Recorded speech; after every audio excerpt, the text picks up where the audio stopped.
चूड़ी ले लो रे चूड़ी, रंग बिरंगी प्यारी प्यारी चूड़ी, मस्त मजबूत कांच की चूड़ी। इस कार्य के अलावा राधा और सोहन दुर्गा माँ के बहुत बड़े भक्त थे।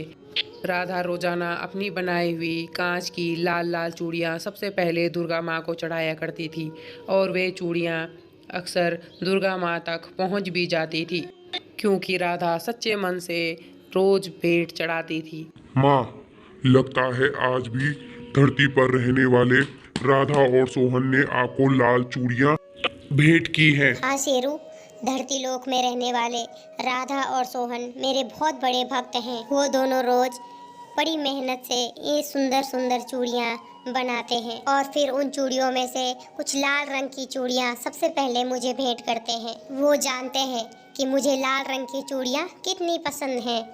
वैसे माँ, आपको अपने इन भक्तों को इन चूड़ियों के बदले कुछ देना चाहिए। बिल्कुल शेरू, समय आने पर मैं अपने भक्तों के लिए जरूर कुछ करूँगी।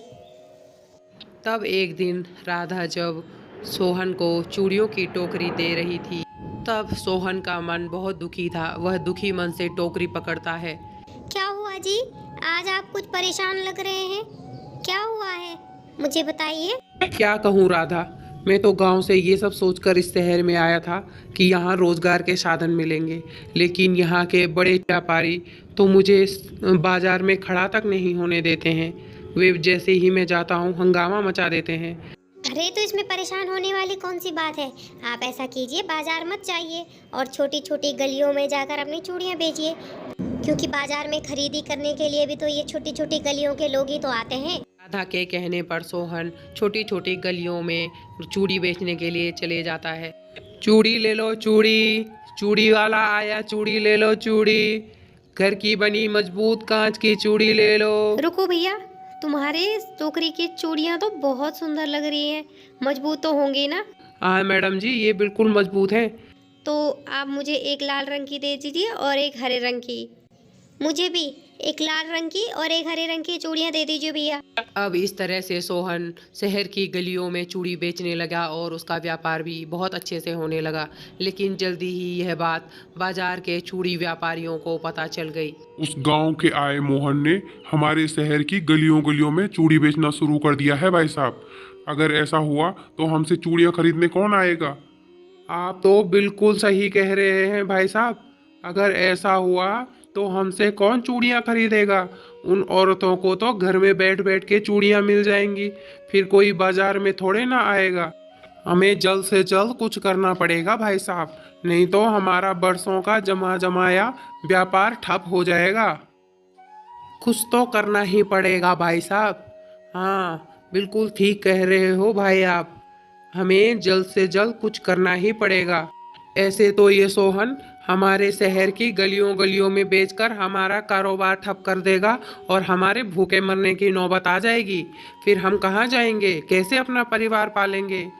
इसको तो अकेले में देखना पड़ेगा और इसकी अच्छे से खातिरदारी करनी पड़ेगी। ठीक कह रहे हो भाई साहब, इसको अकेले में पकड़ते हैं कल।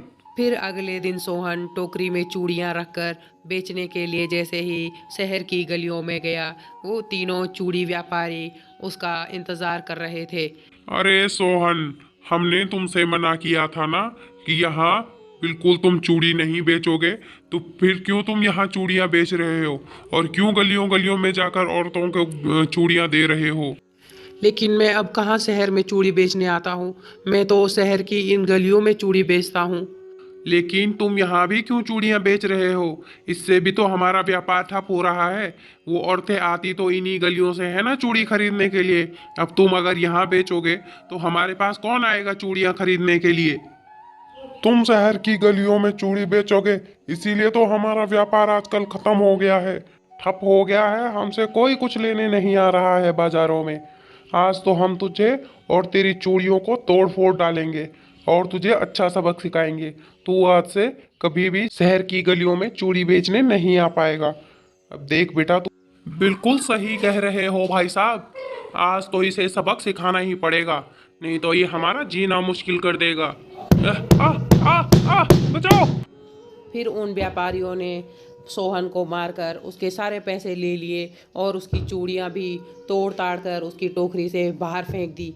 और सोहन को इतना मारा कि वो बेचारा बीच सड़क पर बेहोश हो गया। जब सोहन की आंखें खुली तो वो अपने घर के बिस्तर पर पड़ा हुआ था।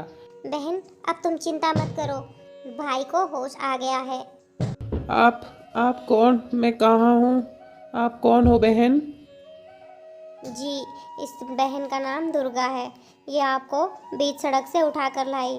भाई, आप रास्ते के बीचों बीच बेहोश हो रखे थे और खून से सने हुए थे। फिर मैं आपके अड़ोस पड़ोस वालों से और आपके जानने वालों से आपको पूछकर यहाँ ले आई। ये दीदी दुर्गा माता के मंदिर में रहती है और वहीं दुर्गा माता की सेवा करती है। धन्यवाद बहन। अगर आज आप समय पर न आई होती तो न जाने क्या हो जाता मेरे साथ। आपका किन शब्दों में मैं शुक्रिया अदा करूं बहन। और अब तो पता नहीं मैं चूड़ी बेचने बाज़ार में जा भी पाऊंगा या नहीं। और उन्होंने तो मुझे गलियों में भी चूड़ी बेचने से मना कर दिया है। अब न जाने मैं चूड़ियाँ बेचने कहाँ जाऊंगा, जा भी पाऊंगा या नहीं। उन लोगों ने मुझे सख्ताई से कहा है कि आज से अगर मैं बाज़ार में दिखा तो वे मुझे ज़िंदा नहीं छोड़ेंगे। न जाने अब मैं क्या करूँगा, कैसे अपना भरण पोषण करूँगा, पता नहीं क्या होगा। राधा दीदी, अगर आपको ऐतराज़ न हो तो जब तक सोहन भैया ठीक नहीं हो जाते, आपकी चूड़ियाँ मैं बेचने के लिए बाज़ार में जाऊँ क्या? मैं आपकी मदद करना चाहती हूँ राधा दीदी, लेकिन दुर्गा बहन, वो व्यापारी बहुत खतरनाक है। उन्होंने इनका क्या हाल किया है। आप चिंता मत कीजिए, मुझे कुछ नहीं होगा। आप बस चूड़ियाँ बनाकर मुझे दे दीजिए, मैं उन्हें बाज़ार में बेच आऊँगी। मुझे आपकी मदद करने में बहुत सुख मिलेगा दीदी। ठीक है दुर्गा बहन, मैं तुमको चूड़ियाँ बनाकर दे दूँगी, लेकिन तुम अपना ध्यान रखना। अब अगले दिन राधा फिर से बड़ी मेहनत और लगन से चूड़ियाँ बनाना शुरू करती है और सबसे पहली लाल चूड़ियाँ दुर्गा माता को चढ़ाती है और सारी चूड़ियाँ टोकरी में भरकर और दुर्गा को दे देती है। तब दुर्गा वो चूड़ियाँ ले जाकर उन बड़े व्यापारियों की दुकान के बगल पे ही बैठ जाती है और चूड़ियाँ बेचने लगती है। चूड़ियाँ ले लो रे चूड़ियाँ, सुंदर सुंदर कांच की चूड़ियाँ, घर पे बनाई मजबूत कांच की चूड़ियाँ, लाल हरी नीली पीली चूड़ियाँ। सब लोग उसको इतने प्यार से चूड़ियाँ बेचता देखकर धीरे धीरे उसकी दुकान पे आ जाते हैं और उससे चूड़ियाँ खरीदने लगते हैं। यह सब देखकर तो चूड़ी व्यापारी वहाँ आ जाते हैं। ए लड़की, कौन है तू और क्या क्या है?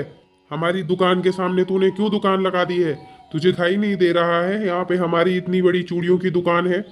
अगर तू यहाँ पे ठेला लगाएगी तो तेरे लिए अच्छा नहीं होगा।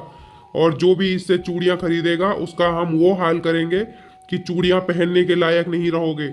यह सब धमकी सुनकर उसके पास आए चूड़ी के खरीदने वाले सारे लोग वहाँ से चले जाते हैं। लेकिन दुर्गा उनसे डरी नहीं, क्योंकि वह कोई आम लड़की नहीं, स्वयं माता दुर्गा थी। वो अपने भक्त राधा और सोहन की मदद करने के लिए इस धरती पर अवतरित हुई थी। हे लड़की, तूने सुना नहीं? जल्दी से अपनी चूड़ियों की टोकरी उठा और चलती बन यहाँ से, नहीं तो हम तेरी सारी चूड़ियों को तहस नहस कर देंगे। चूड़ियाँ तोड़ना तो दूर, तुम तो इन्हें छू भी नहीं सकते। अगर हिम्मत है तो जरा हाथ लगा के देख लो। तब जैसे ही उन व्यापारियों ने चूड़ी के टोकरे को हाथ लगाया, उन दोनों को जोरदार बिजली का झटका लगा। अब बिजली का झटका तो हो गया, लेकिन तुम्हें सबक सिखाना बहुत जरूरी है। तब दुर्गा माँ ने एक जादू किया और उन दोनों को हवा में लटका दिया। बचाओ बचाओ, हमें बचाओ, हमसे गलती हो गई, हमें नीचे उतारो। फिर वह दुर्गा माँ कभी उन्हें हवा में लटकाती तो कभी जमीन पर पटक देती। वे दोनों भी अपनी गलती का प्रायश्चित करने लगे।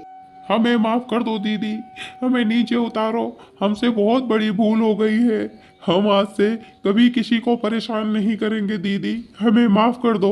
छोड़ दूंगी, लेकिन तुम्हें वादा करना होगा कि आज के बाद तुम सोहन या उसके जैसे किसी भी ईमानदार इंसान को परेशान नहीं करोगे और उसे अपना काम करने दोगे, वरना मैं तुम्हें सबक सिखाने के लिए फिर से वापस आऊंगी। बोलो, करते हो वादा?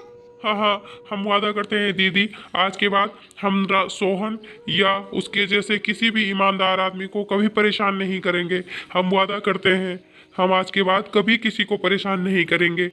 उन व्यापारियों को इस तरह से प्रायश्चित करते देख दुर्गा ने उन्हें माफ कर दिया और फिर बड़े आराम से बाज़ार में अपनी सारी चूड़ियाँ बेच दी और शाम होते होते उसकी सारी टोकरी खाली हो गई। तब घर जाकर उसने अपनी सारे दिन की कमाई राधा को दी। ये देखो दीदी, हमारी आज की मेहनत की कमाई, ये देखिए। यह सब देखकर राधा भी चौंक गई। अरे ये सब तुमने कैसे कर लिया? वो उन व्यापारियों ने तुम्हें कुछ किया तो नहीं ना? वो बड़े खतरनाक आदमी हैं। नहीं नहीं, उन्होंने मुझे बिल्कुल परेशान नहीं किया और आज के बाद वे सोहन भैया को भी कभी परेशान नहीं करेंगे। वे व्यापारी मेरे साथ सोहन भैया से माफी मांगने के लिए आए हैं, बाहर ही खड़े हैं। सोहन भाई, हमें माफ कर दे, हमने तेरे साथ बहुत गलत किया है। हमने अनजाने में बहुत बड़ी गलती कर दी है, हमें माफ कर दे भाई। हमसे बहुत बड़ी भूल हो गई है। आज से तुम हमारे साथ बाजार में ही व्यापार करना और हमारे साथ ही चूड़ियां बेचना। हम अपनी गलती के लिए तुमसे माफी मांगते हैं यार, हमें माफ कर दो, तुम हमारे साथ ही काम करना। अरे नहीं भैया, आप लोगों को माफ़ी मांगने की कोई ज़रूरत नहीं है।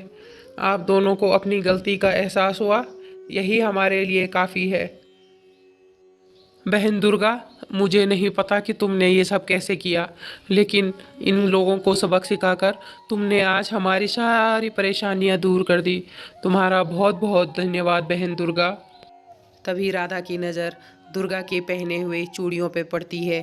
ये वही चूड़ियाँ थी जो राधा ने सुबह सुबह दुर्गा माँ को चढ़ाई थी। फिर उसने मंदिर में देखा तो वहाँ पे कोई चूड़ियाँ नहीं थी। अब वह इन चूड़ियों को देखकर तुरंत समझ जाती है कि ये कोई आम दुर्गा नहीं बल्कि स्वयं दुर्गा माता है। फिर वह तुरंत हाथ जोड़कर दुर्गा के चरणों में बैठ जाती है और कहती है, माँ, आप कोई आम लड़की नहीं बल्कि स्वयं माँ दुर्गा है, हमें अपने दर्शन दीजिए माँ। राधा के इस तरह से प्यार से कहने पर दुर्गा माता अपने असली अवतार में आ जाती है। हाँ राधा, मैं जानती थी तुम मुझे जरूर पहचान लोगी, क्योंकि तुम मेरी परम भक्त हो और तुम्हारे मन में कोई द्वेष, ईर्ष्या और लालच नहीं है। इसीलिए मैं तुम्हारे सामने साक्षात खड़ी हूँ। मैं तुम्हारी मदद करने के लिए इस धरती पे आई थी और अब तुम्हें कभी कोई परेशानी नहीं होगी राधा। तथास्तु। Like, comment, share and subscribe.